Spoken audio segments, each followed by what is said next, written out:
श्रीमान् वेङ्कटनाथार्य कवितार्किककेसरी वेदान्ताचार्यवर्यो मे सन्निधत्तां सदा कृति. सञ्चार पद्धति 320வது श्लोकम्.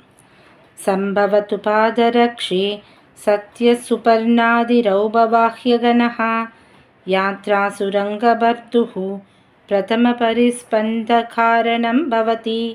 பதபதார்த்தம்.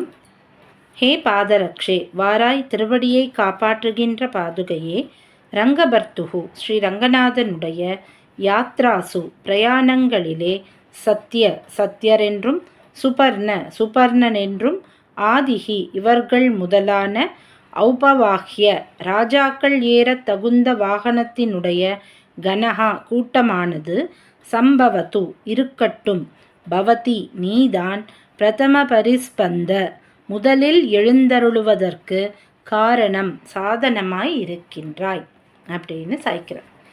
இந்த சஞ்சார பத்ததியோட கடைசி ஸ்லோகமாக இது அமைஞ்சிருக்கு. ரொம்ப சுருக்கமான ஸ்லோகம். பொதுவிலேயே நம்ம முதலேருந்தே பார்த்துட்டு வந்திருக்கோம்.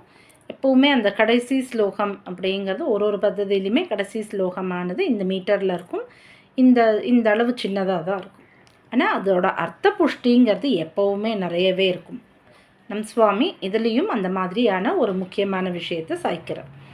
அதாவது போன ஸ்லோகத்தில் பிராட்டிகள்லாம் பெருமாள் தன்னோட கிரகத்துக்கு எழுந்தருள்றார் அப்படின்னா, பெருமாளை அடைவதற்கு முன்னாடி முதல்ல பாதுகையை அடைஞ்சு பாதுகையை மதிப்போட பீடத்தில் ஏழ பண்ணதுக்கு அப்புறமா தான் அவளால் பெருமாளையே அடைய முடியும்.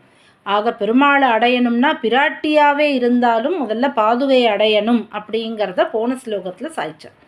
இப்போ அப்பேற்பட்ட பெருமாள் எல்லாருமே கடைசியாக பெருமாளை தான் ஆசிரயிக்கணும்னு தான் நினைப்பா. அப்பேற்பட்ட பெருமாளானவர் சஞ்சாரத்துக்கு போகணும் அப்படின்னா கருடன் தயாராக இருக்கார்.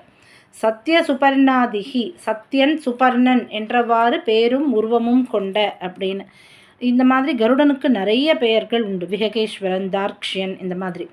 ஆக இந்த மாதிரி சத்யன், சுபர்ணன், இந்த மாதிரி நிறைய பெயர்கள் கொண்ட நிறைய வாகனங்கள், வெறும் கருடன் மட்டும் இல்லை, எந்த விதமான வாகனமாக இருந்தாலும் ராஜாக்கள் ஏறத்தகுந்த வாகனத்தினுடைய கூட்டமானது அப்படின்னு சாய்க்கிறார். ஆக எந்த வாகனத்தின் மேலே பெருமாளோட திருவடிப்பட்டு அவர் ஏறணும்னாலுமே அதுக்கு முன்னாடி அந்த வாகனத்துக்கு ஏழ்றதுக்கு, அதாவது இப்போ வாகன மண்டபத்துக்கு பெருமாள் ஏழணும்னா கூட பாதுகையை சாத்தின்னு தான் ஏழணும். ஆக ஒரு வாகனத்தின் மேலே பெருமாள் ஏறணும்னாலுமே அதுக்கும் முன்னாடி பெருமாள் யாரை அடைஞ்சு நிற்கிறார், அதாவது பெருமாள் அடையணும்னு நினைக்கிறவா பாதுகையை அடைஞ்சு நிற்கணும். ஆனால் பெருமாளானவரே பாதுகையை தான் அடைஞ்சு நிற்கிறாருன்னு சொல்கிற ஸ்லோகமாக இதை கொடுத்துருக்கு. ஆக ஒரு வாகனத்தின் மேலே ஏறணும் அப்படின்னா கூட அவர் முதல்ல யாரை தேடி போகிறார் அப்படின்னா பாதுகையை உன்னதான் தேடிட்டு போகிறார்.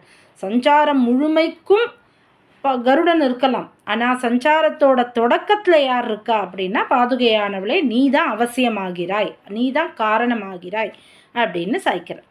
இந்த ஸ்லோகத்தில் இது மட்டும்தான் அர்த்தமா அப்படின்னா இதுக்கு ஒரு சுவாபதேசம் இருக்குது. அதாவது பெருமாளோட பெருமையை, எல்லையில்லாத பிரபாவத்தை சொல்கிறேன்னு ஆரம்பித்த வேதத்தால் கூட சொல்லி முடிக்க முடியலை. பெருமாளோட அந்த பிரபாவங்களை, மகிமைகளை, கல்யாண குணங்களை சொல்லி முடிக்க முடியலை. அப்பேற்பட்ட அந்த வேதத்தாலேயே சொல்ல முடியாத பெருமையுள்ள அந்த பெருமாளை தெரிஞ்சுக்கணும் அப்படின்னா நம்ம முதல்ல யார் அடைய வேண்டியிருக்கு அப்படின்னா நம்மளுடைய ஆச்சாரியர்களை. வேதத்தால் கூட சொல்ல முடியலை அப்பேற்பட்ட பெருமாள்னு தெரிஞ்சுக்கிறதுக்கு நமக்கு ஆச்சாரியன் முக்கியம். ஆக வேதஸ்வரூபமாக இருக்கக்கூடிய அந்த கருடனானவர், சுபர்ணனானவர் மேலே பெருமாள் ஏறணும் அப்படின்னா கூட அதுக்கு முதல்ல யாரோட துணை தேவை அப்படின்னு பார்த்தோன்னா பாதுகையோட துணை தேவை.